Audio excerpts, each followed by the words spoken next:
Are live. Perfect. We are live. The first, let me go away. Okay, good. I'm good here now. Hello, hi, hello everyone. I've been quiet for a while, but I'm coming back with an exclusive interview with the one and only Doug Dane. Some of you in my Facebook, you know Doug, because we have common friends, but for you that don't know Doug, Doug is an amazing, amazing mentor, the best, I would say, out there. I'll help me so much. And today we're going to talk about very interesting topics. I know that you that followed me and are all achievers, all looking to go to that next level. But something seems like quite not working. And no matter what you do, no matter how hard you try, you end up being in the same place. And today, with this exclusive interview, we're going to figure it out what steps you can take to move to that next level. Hi, Doug. I'm so glad to have you here. And can you please introduce yourself a little bit more? Yeah, sure. Obviously, my name's Doug Dane. I'm in New York City right now. I divide my time between Toronto and New York City.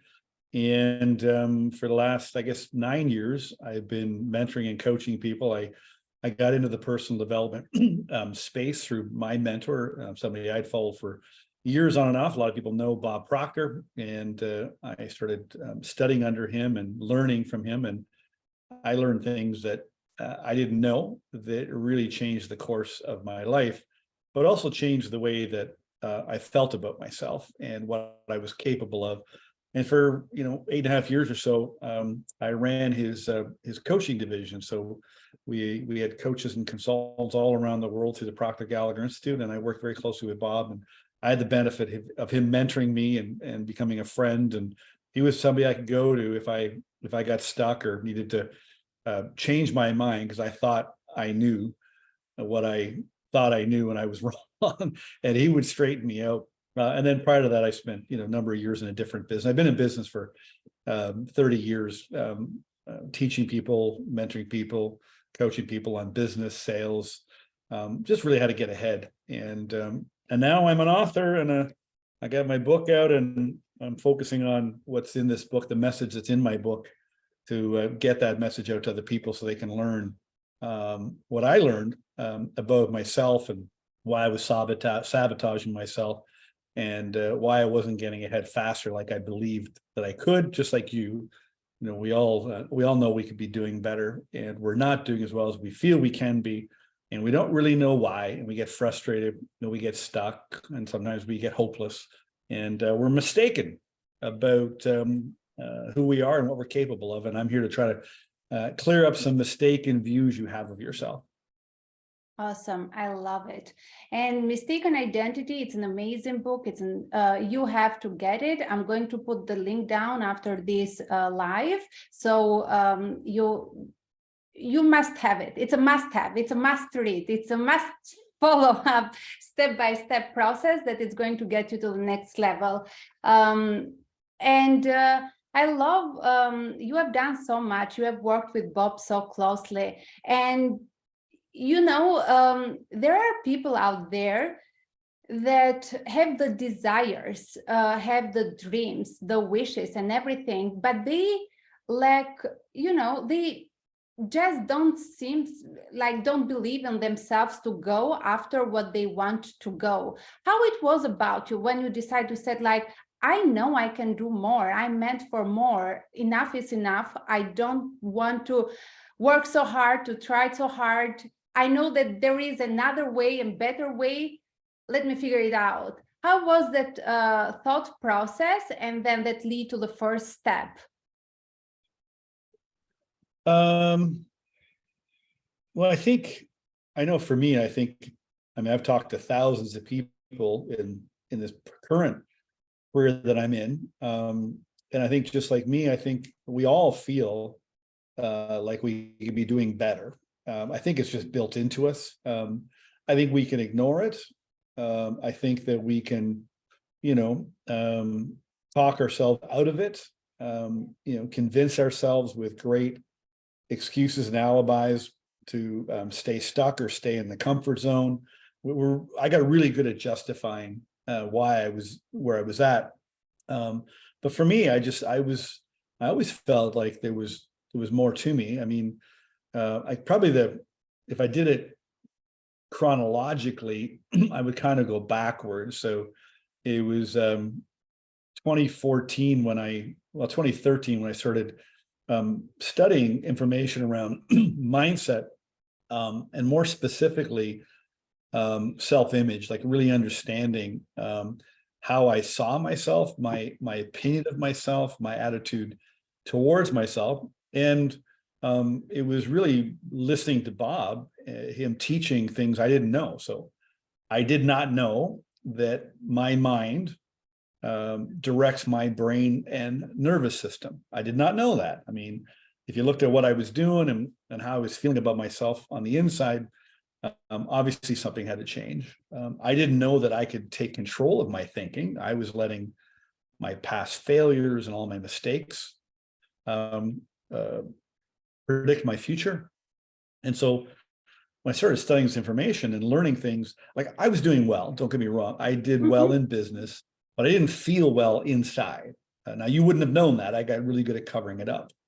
And when I started to, learn that I'm in charge of how I'm thinking and feeling, and ultimately I'm in charge of my results, both past, present, and future, that was sobering. Like that was a wake-up call, but it also got me excited because I could take charge. There was things in my life that I wasn't happy with. And then I think it also took somebody like Bob. One of the chapters in my book is called Things Were Delicate. And what I meant in that chapter was I met people along the way in my life that saw something in me that I didn't see. I could feel it, but I didn't believe in myself. And so I think, Bob was really the major impetus, because he taught me stuff I didn't know about succeeding in life and feeling better about myself. And then getting to know him, he saw things in me that I felt, but I didn't believe in myself. And he just believed in me until I believed in me. And then things really changed. But prior to that, it goes back to 2001, where my second marriage had failed. So I did well in business.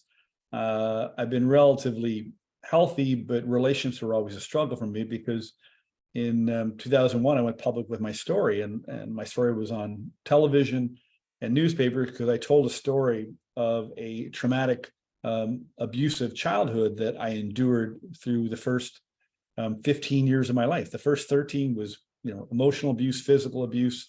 My parents were violent alcoholics. They were abusing each other, abusing us, my brother and I. And then 13, my mom leaves, and then I turned to another source looking for love and validation. And I ended up in this ring of pedophiles. I'm sexually abused for 2 years, 13 through 15. And that ends in my kidnapping. And then I turned to drugs and alcohol.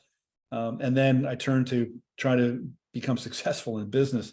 So that whole story, when that came out, that was a real turning point, because up until 39 years old, that whole story was blocked out.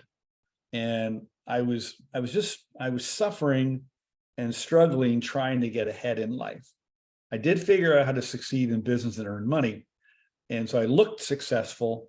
I had all the possessions of a successful person, but I didn't feel successful. I didn't feel good about myself or how I was still approaching parts of my life, i.e., relationships. And so those are the two major turning points, was going public with the story, because the story explained why I was suffering and struggling. So once I had the story, I go, well, no wonder I feel the way I feel about myself. No wonder I've been making the mistakes. But the problem is, from 2001 to 2013, for 12 years, I kept suffering and struggling. I let go of all the shame and the guilt and all the negative feelings to the abuse. That was all gone. But I still didn't feel good about me, and I kind of carried around a bit of a victim mentality. I mean, I had a good story to explain away and excuse away why I wasn't doing better. And then if you ever meet Bob Proctor, if you ever met him, he was the kind of guy that just gave it to you straight. And he just kind of punched me in the gut, and he got me to see things that I was not willing to look at. And then when I looked at it, I go, now I get it. And then everything changed, and life just changed dramatically. So it is so good and so powerful. You said a couple of things that I loved, and I was taking some notes there, but you got someone believing in you when you couldn't believe in yourself, right? And this is so, I get two messages from this, that you need someone, you need a mentor in your life, someone to guide you, and that sees you, you know, the way that you are not able to see yourself yet, right? So this is so important. But the other question that comes from this is like, why don't we believe? Why you wouldn't believe in yourself? And this, I guess, brings us to the mistaken identity, right? What's the mistaken in this identity, right? What is that? Yeah. So there's three parts to my book, and I want to address the first part right now. So first thing is, you need to learn what is a mistaken identity, what is yours, and how did you get it? That's the first thing you have to understand, because everybody is suffering with this to some degree or another. Even the people that you know or see that appear to be very successful. Okay, like I said, I've talked to thousands of people in the last 8 years, some very successful people. Even Bob Proctor had a mistaken identity to some degree. He was holding back. We had a conversation one day, I remember it. He said, he said, I've kind of held back and we had a conversation. We have to understand, learn what it is. Then what you got to do is you have to unlearn. In other words, let it go. Okay. And then thirdly is you have to relearn. And what you do is you form a new identity based on who you really are. In other words, you just start becoming yourself rather than try to become something that you're not. So basically, your mistaken identity. So I'll go through really fast. And it happened to every one of us. When you were little, you arrived here as a little baby, and for the first couple of years, what you did is you became an imitation. Okay, so one of the chapters in the book called "You're an Imitation." You imitated the adults. You spoke the way they spoke. You ate what they ate. You started to move like them. You discovered one day, oh, I have a hand, and you started to discover your world, and your reference point was the parents and the adults, and so you imitated them. Then they noticed that they could get your attention, and they noticed at some point that you understood them. When they started communicating, you understood them. And so then what they did is they pivoted, and what they started to do is they started to program you and drill in rules, values, beliefs, prejudices, biases. In the beginning, it just started out basically as what was right and what was wrong, what was good or what was bad, what was safe and what was unsafe. Okay. Now, all those things that you were taught, they weren't all true. Okay. I know a lot of moms and dads said, be careful when you don't really need to be careful. You're going to hurt yourself when you weren't going to hurt yourself. Right. Or you lose everything. You always lose everything. Well, that's not. So we just were programmed with a bunch of conditioning. And what they did is the parents started to judge you. Okay. So the first chapter in the book is called Stop Judging. Because when you were little, you were watching the parents and they were judging each other. They judged each other. They judged family. They judged friends. And then they started to judge you. Because if you weren't following the rules, okay, then they would judge you. If you didn't do what they told you to do, then you would get punished or you would get criticized. In my case, I got hurt. And so you had this judgment that started. And then what happened is, because they were judging you, you learned to judge yourself. And you basically took it on. And so it's literally like they set this standard for you. And if you didn't meet the standard, they judged you. And if you didn't meet the standard, you judged yourself. So very early on, we've learned to judge. Now, simultaneously, what's happening is as you grow older and you start to, you start to see, hey, I want to I want to do this, or I want to do that. You start speaking up, and you start, probably started speaking up around, 4 or 5 years old. And every time you spoke up, they got you to keep quiet, right? And you kind of gave up. You kind of succumbed to the pressure of this programming and two other elements. So two other things that were going on simultaneously around you and continue to go on around us today, and it's worse than ever, is a compulsion to conformity. So in other words, we're taught to conform, to fit in, to be liked, to not go against the rules. Okay. And then the other thing, what that developed is, it's all around us, is this, because of judgment, this fear of criticism or worrying what people think. And so you kind of just caved. You were told who you were and who you weren't, and your parents were mistaken about you. They had their view, or they saw you a certain way, and they started to program you based on their rules, values, and beliefs. And if you didn't follow the rules, they convinced you that there was something wrong with you. Yes. Nobody's ever questioned what's wrong with the programming. They just question what's wrong with that. And so you have this mistaken identity, or this opinion of yourself, or this self-image, this attitude towards yourself. And then you just start living your life. And of course, you act like you think the person that you are, and therefore you get results like that. Like for me, I had a pretty disturbing childhood. One little example, when I was little, my mom said, "Dougie Dane, you're a little devil and you're a troublemaker." Well, so I got into a lot of trouble because my brother, he was born the day before Valentine's Day, and I was born the day before Halloween, which was called Devil's Night in Canada. And so I was a little devil, and Tommy Dane, my brother, was a little angel. Well, guess what? My brother was he was the favorite. He was a good boy. He never got in trouble. And I was the bad boy, and I got in all kinds of trouble. And so you start to just fulfill this role, this like a movie character, the script. You follow a script and you live your life that way. And then you spend most of your life just trying to get through life.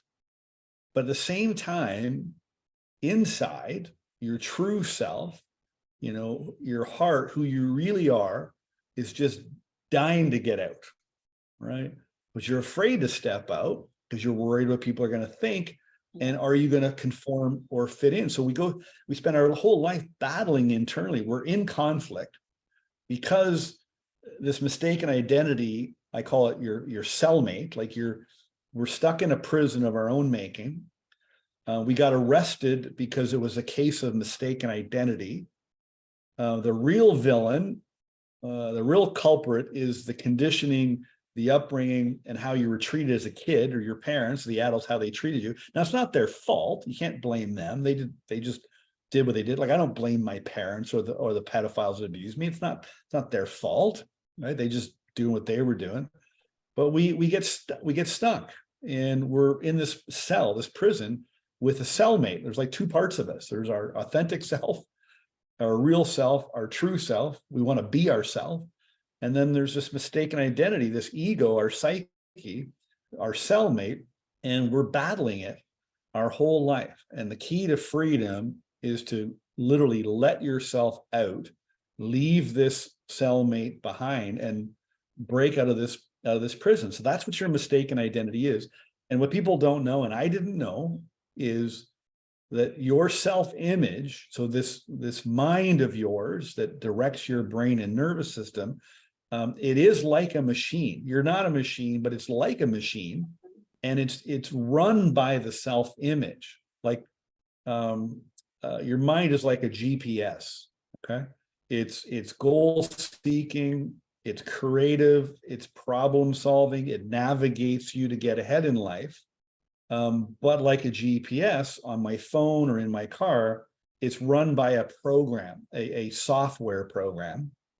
And your self-image is the software program that's running the machine, your mind, and your thinking that directs your brain and nervous system. So the bottom line is, if you're not happy most of the time, if you're struggling and second guessing yourself all of the time, if you're operating from a place of fear and worry and doubt, if you're unhappy, you're unhealthy, and you're depressed or anxious, if you're suffering or struggling, it's a question of your mistaken identity. Nobody's asking the right question. Everybody's asking the wrong question. The wrong questions go, what's wrong with me? That's one of the chapters in the book. I kept going, what's wrong with me? Why am I not doing better? Why can't I figure this out? Why do I keep making these same mistakes? I kept looking at what's wrong with me. I never questioned what's wrong with what I believe. And that's the mistake. That's the mistake. Wow. So powerful.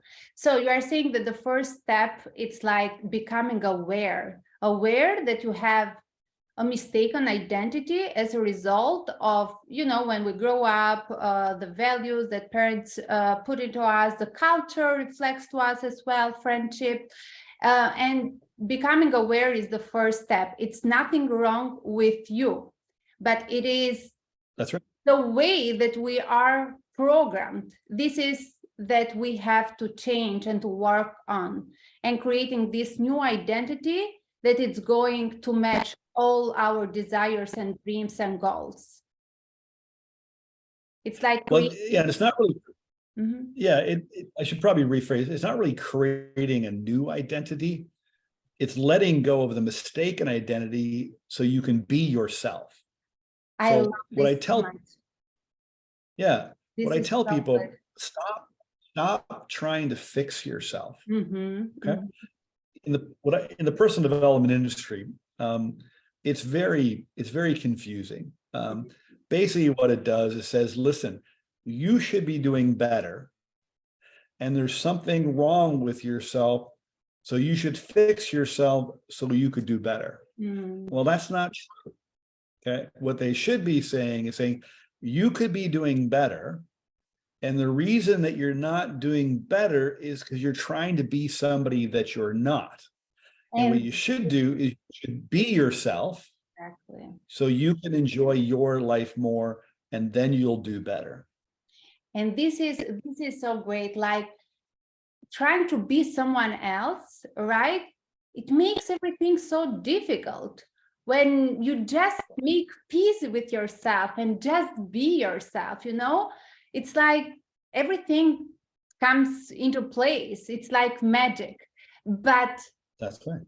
Yeah, but it's not so easy to be yourself, Doug, and you know that firsthand, right? And I want you to remind you something. We were in Toronto in one of the Bob seminar. You were leading that, and then you shared with us all. It's something that has been in my mind, like a message that Bob sent to you about being yourself. And if you know that, like, you can share with the people that are listening to us, because it was so powerful and so good. Well, there's a couple things he said. One of the chapters in my book, it tells a story about a message Bob kept trying to drill into me. The chapter is called "Let It Go," and he just kept saying, "Doug, this is so simple. You're making it so hard." I go, "Bob, it's not that simple." Exactly. Really, Doug. It's yeah. Is that really? I said, "Yeah." I said, "You don't understand, Bob." He goes, "What do you mean I don't understand?" I said, "Well, you didn't go through what I went through as a kid. I mean, yeah, you had a depression era. Your dad left for war. You were poor. Yeah, you struggled, but it's different for people that went through, what we call adverse childhood experiences, abuse and things like that. And it represents 60% of the population. It's different." He goes, "Okay, Doug, whatever you say." And so 3 things he said to me. The first thing was, we were in a big seminar, and he walked over to my table. And he said, he was talking about self-image. He said, Doug Dane he's a good guy, but he's really self-centered. And I looked at him. He goes, "You are." I go, "No, I'm not." He goes, "Yes, you are." I didn't know what he meant. He said, "What I mean is, Doug, you're so focused on yourself. You're so worried about what people are thinking about you. you're constantly thinking of yourself, wondering if you're good enough or what people think about you or if they like you. He said, if you stop thinking about yourself, Doug, you won't find anything wrong with yourself. Because I didn't feel good about myself. And so I kept asking, what's wrong with myself? And so he said, you got to stop thinking about yourself and turn all your energy and attention onto other people and to helping them. The second thing he said was, you'll stop worrying about what other people think about you when you realize they very rarely do. And I was so worried. Exactly. So at that event, Juliana, there's 300 people in a room, and I was busy wondering, worrying while I'm speaking, worrying about what you're thinking about me. And what he taught me to realize is that you weren't thinking about me, you were thinking about you while you're listening to me, right? And then this third idea, this notion of letting it go, because he said that, and he said this often, he said, this is so simple to do, yet it's so misunderstood. It's so simple to let go of the past. It's so simple to stop worrying about yourself. It's very simple to get ahead in life and do better if you'll follow some basic rules. But the problem is, you think it's hard, Doug. You think it's complicated, and you think it's going to take a long time. And it did. So in the 8 years that I knew Bob, it really took me about 7 years. It was summer 2020. No, 21, sorry. I guess it was 21, yeah, because Bob passed in February 22, summer 2021. And he said it I said in the chapter, he said, Doug, he said, I can't help you, or I can only help you if and until you will accept the idea that what I'm telling you is true, that it is simple. And then it just clicked, because I was making it complicated. And what I'm describing on this call, and what I tell you what's in the book, is that this is a guide to letting go of a past that's holding you back. It's literally an instruction manual. I wrote it in a way over 30 chapters to get you to take a step every day to let go of a past that's holding you back so you can stop hiding and start living. And I had made it hard and complicated, but we think it's hard and we think it's complicated because, again, our way isn't working. And there's an even bigger problem now. If you're listening to this, and let's say you're like me, let's say you're one of those adults that suffered, adverse childhood experiences. Let's say you're not one of those people, but you're still struggling, you're not getting ahead, you're not doing as well as you could be, and you just don't feel good about yourself. Let's just say that you're one of those people. The way that we were taught to think, the way we were taught in school, our culture, whatever culture you're in, currently with all the mental health problems that people are struggling with, post-COVID, social media, there's all these external things that are going on that are fueling the idea that this is hard. Okay. And it's very confusing because if you get on one of these things, this smartphone, and you open up social media, you start swiping and scrolling and listening, we're very distracted. And everybody is confusing us, but you're choosing to confuse yourself like I was, because you're following the wrong things and you're listening to the wrong people, and you think it's hard. And it feels hard, like it felt hard, Juliana. Like it just, when you're not doing well, when you're struggling and suffering, it shows up in your physical state. You're anxious in the morning when you wake up, you're frustrated because, things aren't going well. You're worried about your future. You look back on the past with guilt and resentment. These are all things that we were taught to do. okay? And they're not natural to us, okay? Our natural state is when we were little, when we arrived, when we were little babies, before we got programmed, that was our natural state. And so if you're in conflict, is you're doing things that aren't natural. You were taught to worry. You were taught to feel guilty. You were taught to carry around shame. You were taught that if you don't feel good physically, there's something wrong with you. No, what's wrong is what you believe. What's wrong is how you see yourself. And what's wrong is you think it's hard and complicated, just like I did. But then I realized it's very simple. It's very easy. And the change can come fast. And I put it in this book. Now, I'm not just saying that to sell the book. I ran a observational trial in the month of March. The book came out in April. And in March, I ran a group of 140 people that read the book for a week. It's not a very long book. They read the book for a week. And then over 30 days, they read one chapter at a time, which is only 5 minutes. They watched a 5-minute video where I was instructing them about the chapter. And then they did a 5-minute exercise, which is in every chapter. There's an action step. And they did that every day for 30 days in a row. And the messages that I keep getting from people, it's unbelievable. I got a message on Sunday. I was in Omaha, Nebraska at the Warren Buffett's annual general meeting. I got a voice message from a lady. Her name is Jen. And she said, I felt like my heart literally was breaking. I'm paraphrasing. I felt like my heart was literally breaking. I was struggling so much with all kinds of, emotional issues and problems at home, et cetera. I went to the doctor and the doctor said, my heart rate was operating 150% more than it should be.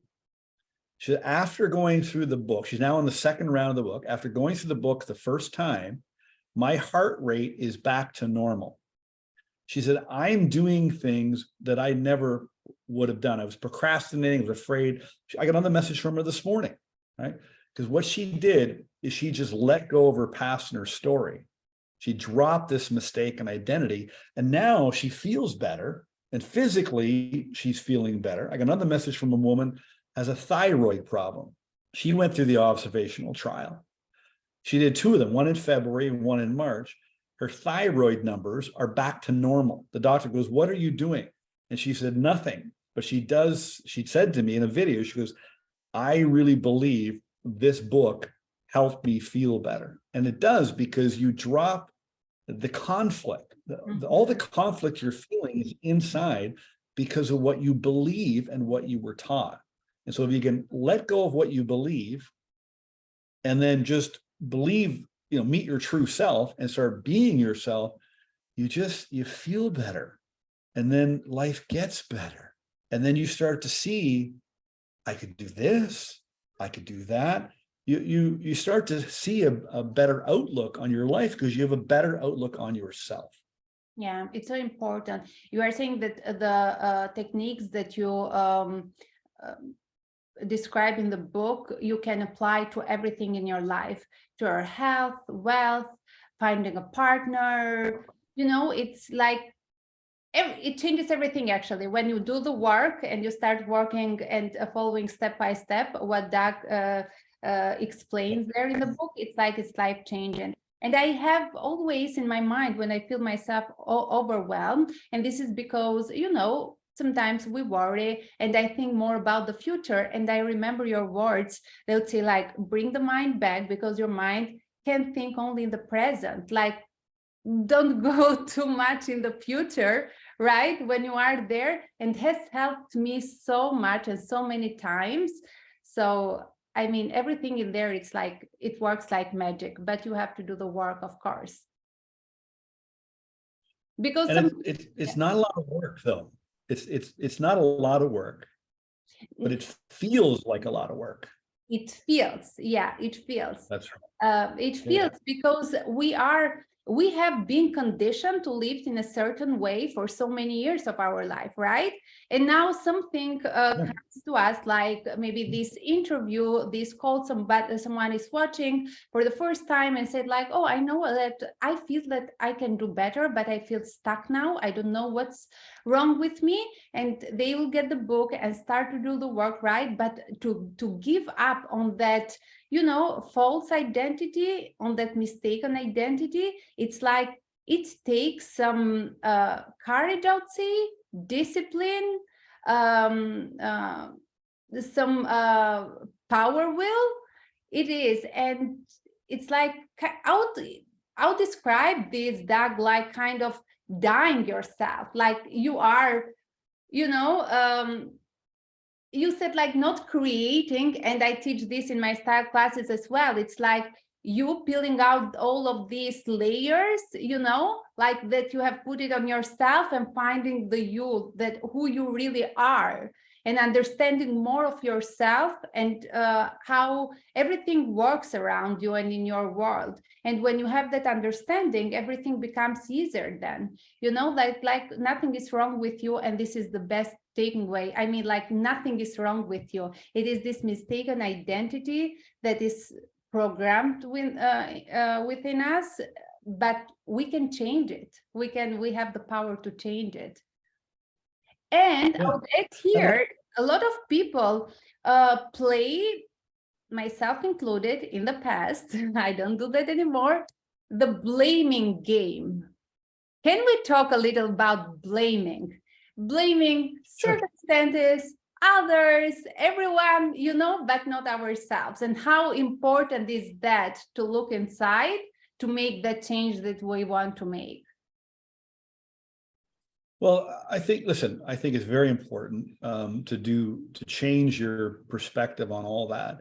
Listen, you were blamed a lot when you were a kid. And so you learned the blame game. You got to remember, everything that you're doing in your life, everything you believe, you know, the way you operate, the way you approach life, view life, for the most part, it's all learned, you know. Now, you know, where I came from, I had a bad model to follow. I was in a pretty bad spot, you know, but we got to get this straight. You know, we learn to play the blame game. And here's what's happened now is, if you keep playing the blame game, you're not just blaming others for your problems. And a lot of people are doing that. Like, the victim mentality in our society is out of control. Nobody really knows how to fix it. I do. But very few people know how to fix it. And people are using this as a way to excuse things. All right. They're not taking blame the government, blame the company, blame COVID, blame. And if you listen to what's on, yeah, it just blame. The problem with that is you also blame yourself. Okay. Because if you're a victim, you're also a villain at the same time. Sometimes you're the victim, sometimes you're a villain. And as the villain, you blame everybody else and everything else, but you also blame yourself. And if you're the villain blaming yourself, you're also the victim. And that's why you're in conflict. Okay. So yeah, we got to take responsibility. Now, you don't have to. Let me rephrase that. If you want to enjoy life more and start doing the things that you'd like to be doing, what you've got to do is you got to change this viewpoint that you have of yourself, because that also governs your viewpoint on the world. Or if you are content and you've accepted that this is as good as it gets, and you're just going to suffer and struggle through life, that's okay too. What I've discovered, though, life is not actually hard. Okay. Life has problems. Life is actually quite simple and easy. It's how we respond and perceive the problems that are in our world.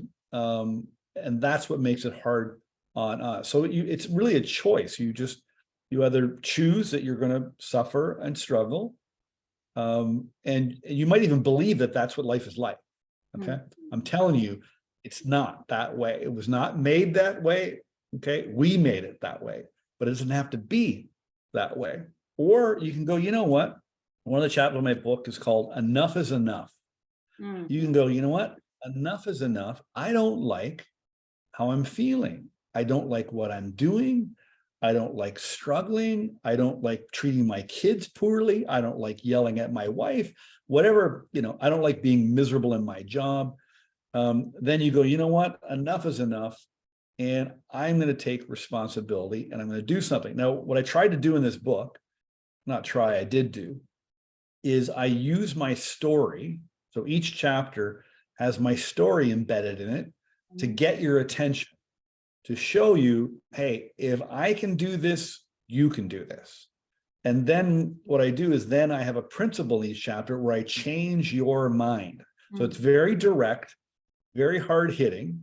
Like I kind of just, try to wake you up in a chapter and I get you to change your mind.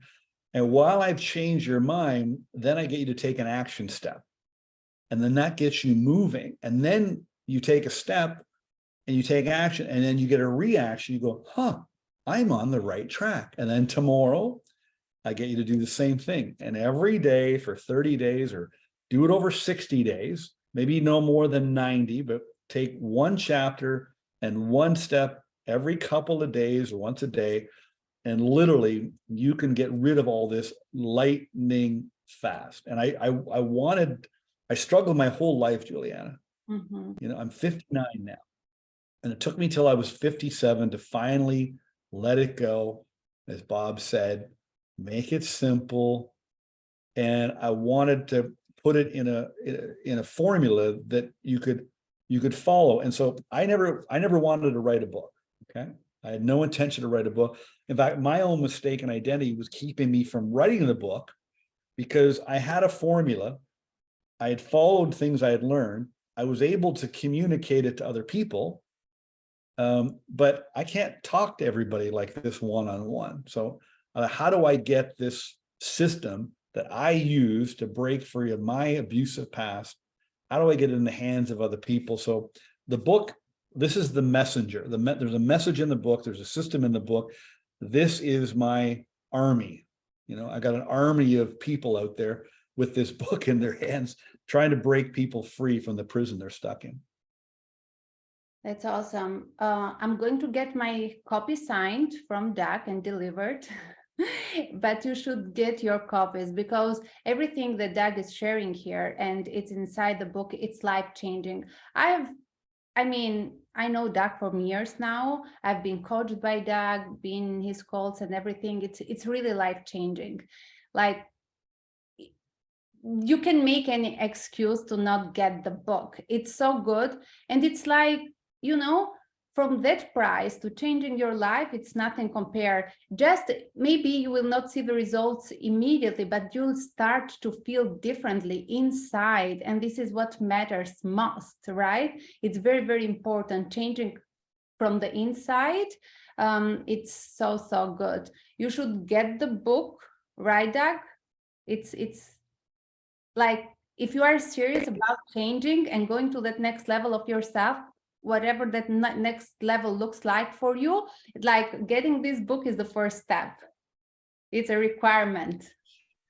We're not selling. Well, yeah, listen. And it's like, we're not selling. It's like, we are just sharing with you how life-changing it is.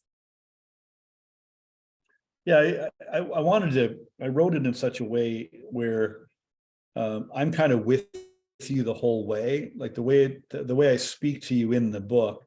I want you to just imagine that we're together for the next 30 days. And every day I just try to hammer home a truth to get you to change your mind and get you to move forward. So it's not a shelf help book. It's not a book that you read and then you put on the shelf. Okay. It's a roadmap that you follow to get you out of the rut or out of being stuck or out of feeling badly about yourself. Too many people are struggling and suffering and they don't feel good enough.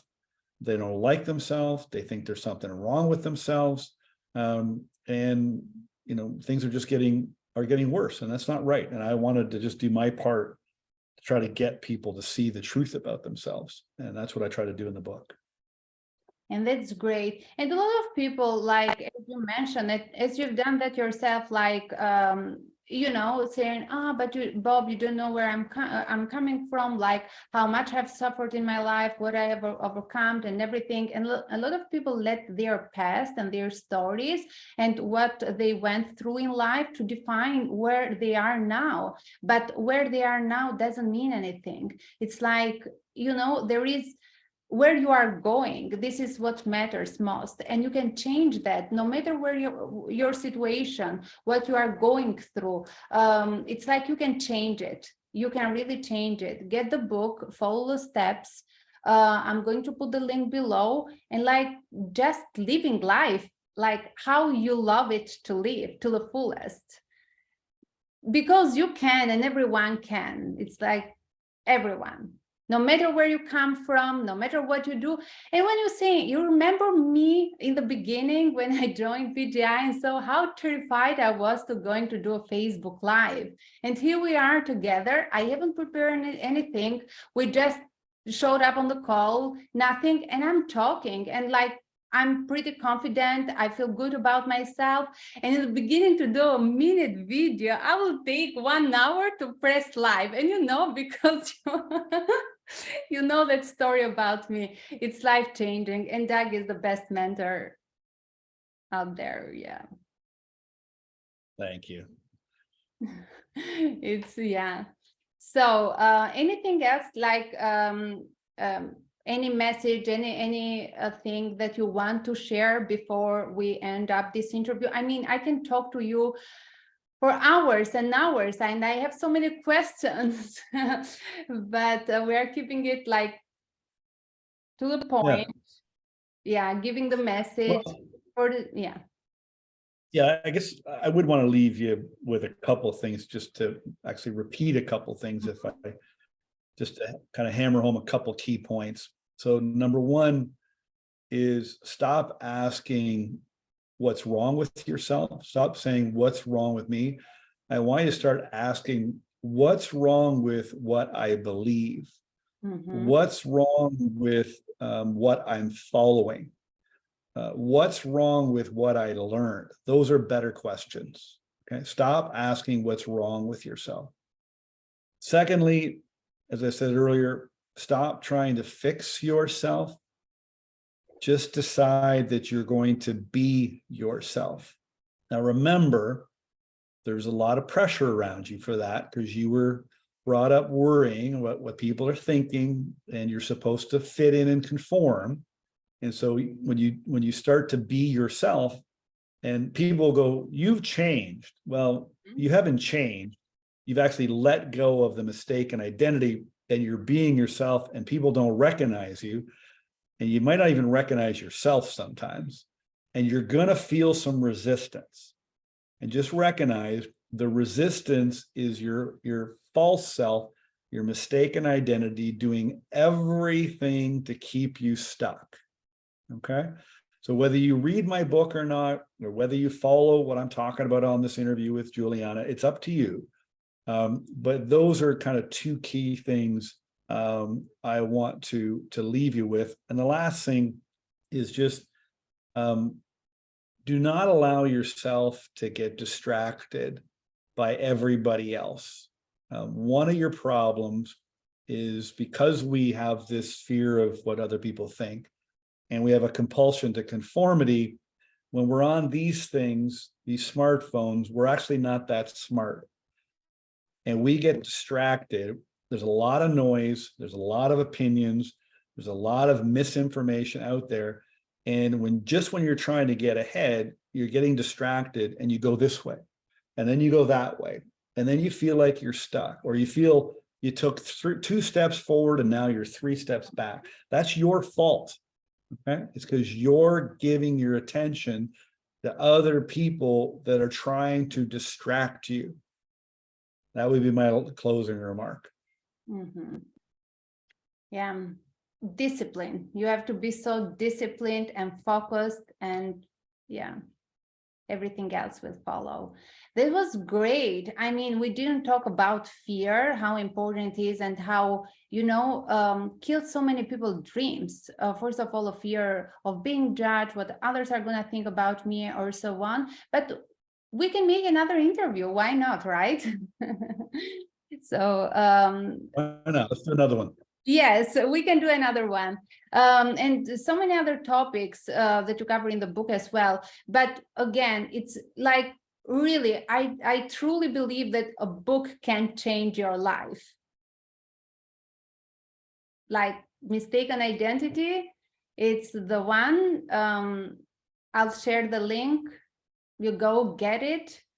Don't think, oh, I'll get it later or so, because this is something that, in Mistaken Identity, or later, I have time. No, if you are serious about, living life to the fullest and going to that next level, again, whatever that next level looks for you, like, go get the book and read it. No excuses. Excuses are good, but are not bringing you anywhere. So thank you so much, Doug. I'm so jealous that you are in New York City and I'm in Frankfurt, but I come again. We used to be neighbors for a little bit. So, okay, thank you so much. I'm like, stopping the live